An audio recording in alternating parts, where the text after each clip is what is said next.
One of the biggest tools you can use in your business to increase your email open rates and click rates is a little thing called A/B testing. Hey there, if you didn't know, my name is Peyton. I'm an email marketing expert helping brands get the most out of their email marketing communications. And in today's video, we're going to dive deep into the world of A/B testing. So like I said, this is a really incredibly powerful way to figure out how you can get more from your email marketing. So let's start with a quick, what the heck is A/B testing? Think of it like this. You just sent out an email and it tanked, right?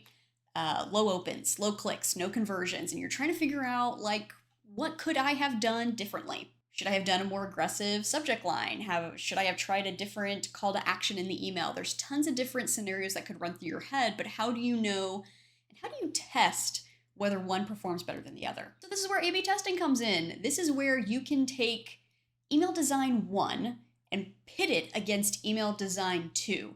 And then the results can speak for themselves. You're sending it to the same recipient list and then seeing which one performs better. You still kind of got to do a little bit of investigation at the end to know what drove the better performance, but it's a great way and a faster way to test how to get more from your email marketing. So let's start first with what should you even be A/B testing, or what could you A/B test? So the tricky thing, and this is what I always tell my clients, is do not A/B test everything. Because some brands will go in and they're like, okay, we have our go-to design.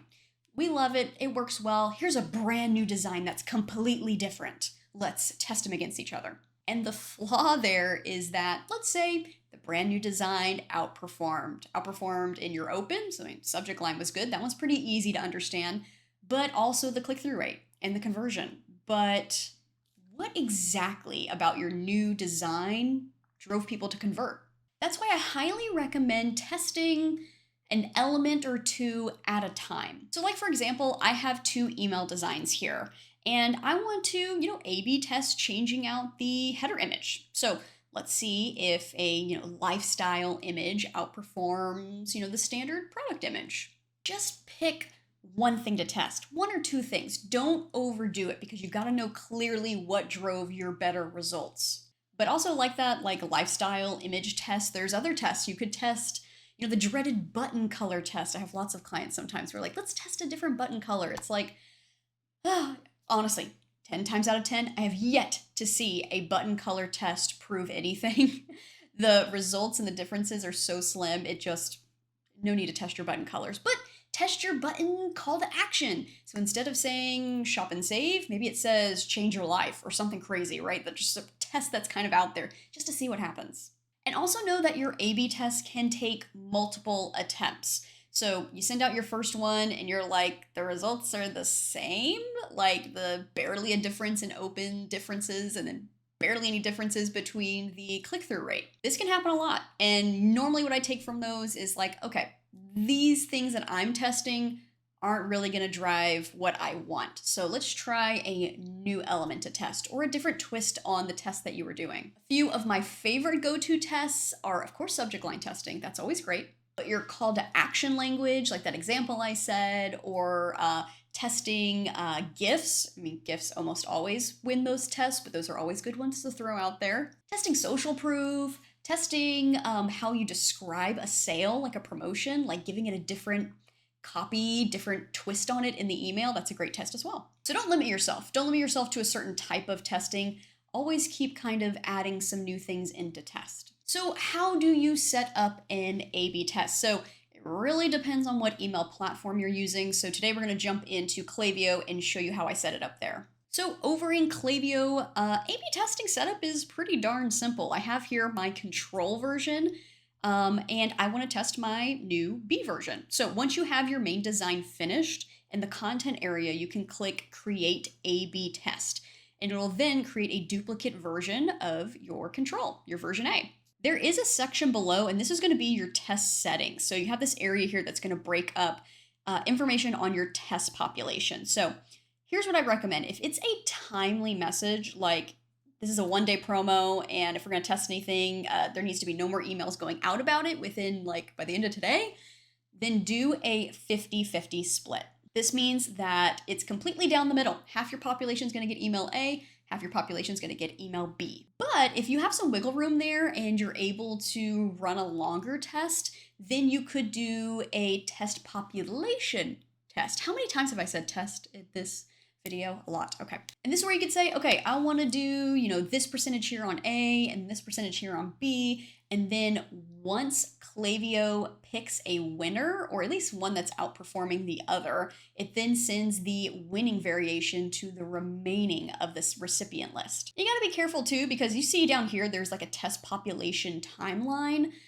The longer you test, the more accurate Klaviyo or your program knows who the winner is. So if you do like a 2-hour test, sure, maybe one was outperforming it, but it's kind of hard to know without longer term, like a longer testing period to know it was like the full winner. So if you can, honestly, do like a 6-hour plus test, or even let it run like fully, and then the winners get it all the next day. That could even be a great test. And you also want to make sure that you're selecting the correct winning metric. So see here, it says open rate, and it also says click rate. So if you're doing a subject line test, select open rate, and pretty much everything else is going to fall into a click rate test, meaning how many people actually clicked the elements inside of the email. And then at the very top, you'll find a time test, where you can basically say, hey, I want to test an 8 a.m. send and a 5 p.m. send. And it will then split it. You can only do a 50-50 split with this one, but half will go with that first send, half with the other. And you could also do A/B tests inside of your flows, which I highly recommend. Honestly, I feel like A/B testing in your flows takes priority over A/B testing in your campaigns. Because you just want to constantly get those flows super optimized. So same thing, you just jump into the flow, click edit, you have your main design, and then you click start an A/B test and run through the same steps. So after the test has been running for a bit, you want to circle back into the dashboard and review your stats. Honestly, for open rate testing, I'm looking for something like a 5% plus difference to kind of really know that one was outperforming the other. But the great thing about Klaviyo is that you do have a lot of metrics being calculated on the back end to let you know which one is the winning variant. So if you're in your dashboard and you click A/B test results, it'll break all of that out for you. And you'll also see a section there where it talks about how statistically significant, if I can say that correctly, your test was. So technically you could have a winner, right? So let's say, variant B had a 0.5% click-through rate, higher click-through rate, right?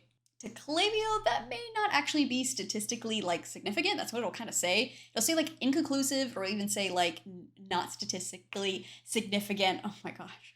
And normally that will kind of come in if your test population was too small, or it's just hey, but what you tested just doesn't really move the needle one way or the other. It's so close. But the biggest thing you want to do about your A/B testing stats is use them. How many times I'll go into an account and I'll look and I'll see flows that have been running A/B tests for 120 plus days. First of all, select a winner, but also why is this email the winner? So analyze those results. You're not really going to have a running total of when you go into Klaviyo, for example, you don't go in and you're hey, yes, my A/B test from 2 weeks ago, it's a winner because we did this. You have to kind of know those things yourself and let that fuel your next A/B test. So always be evolving. Honestly, normally I get a winner and I'm this is a clear winner. Okay, this is my new standard. Now I'm about to A/B test a new thing, a new test. And you don't have to constantly be A/B testing. Honestly, don't constantly be A/B testing. Just pick a test a month, 2 tests a month. That's totally fine. But you gotta use your winning variant. So what won? What subject line won? Is it because it had emojis? Come on, keep on using emojis in your subject line. So keep up with using the results from your A/B tests. So hopefully you found this video helpful. And if you have been A/B testing, drop in the comments one of the most kind of surprising things you found. One A/B test I ran recently was a time test, and over and over again, we found that 11 p.m. local send time was the best performing open rate time. And we've stuck with it, and it's still been doing good. So there's some surprising things you can find in A/B tests. Also, as a heads up, I'm opening up a few spots on my Volley account. And what that is basically consulting for your email marketing direct with me. For example, if you ran your A/B test and you wanted me to take a look at your results and give you my input and my recommendations and your next steps, you just send me a volley and I send it right back. So check it out. It's a super cool new program that I'm trying out, and I'm opening up a few spots. Super excited to see what y'all come up with in your next A/B test. And until next time, I will see y'all in the next video. Bye.